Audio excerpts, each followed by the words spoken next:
It was just another Tuesday. I was making coffee, and then my cat froze, staring at an empty corner. At first, I blamed the usual things: a noise outside, a shadow on the wall, a fly. He didn't move. He sat perfectly still, ears forward, eyes fixed. My dog walked past with his toy and never looked up. I called the cat's name. He didn't flinch. I clapped once, twice, nothing. For a few seconds, I laughed at myself. Then the hair on the back of my neck prickled.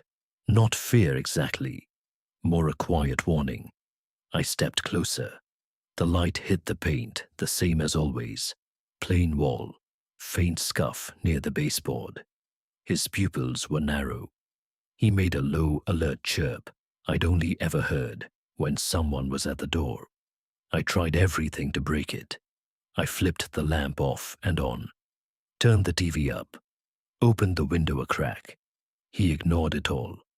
That night, I slept on the couch with the lamp on. Every hour I woke and checked the corner. He was there, like a sentinel. Days passed. The behavior didn't stop. He ate and used his box. He was normal, except for those moments when he became something else. Fixed, patient, expectant.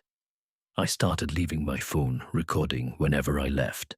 The footage showed nothing but a still frame, the corner, the baseboard, the hum of the refrigerator.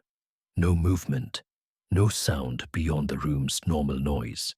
Then one evening, my partner asked, "Did you see this?"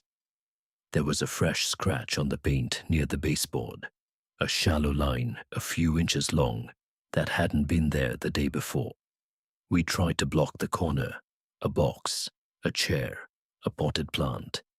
The cat walked around the barrier and sat facing it as if the object were invisible. Small things kept appearing.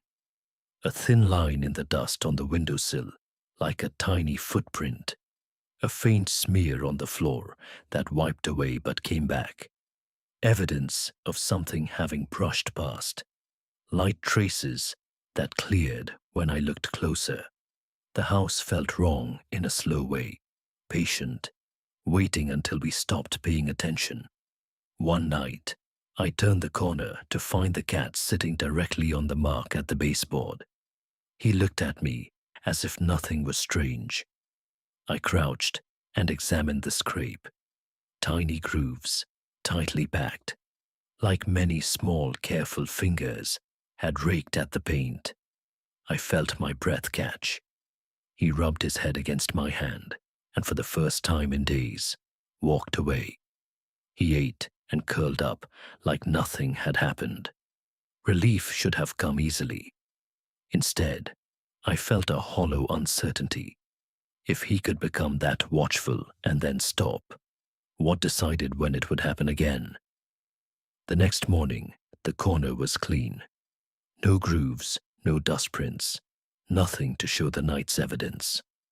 My cat hopped to the windowsill, stared out at the street, then turned, as if checking on something only he could hear. I listened, just wind and distant traffic.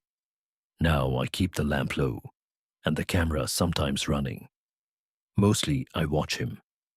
He looks at things differently now, not like a pet, but like someone who remembers a rule I don't. In the quiet hours, when everything is still, I worry about what he sees that I cannot.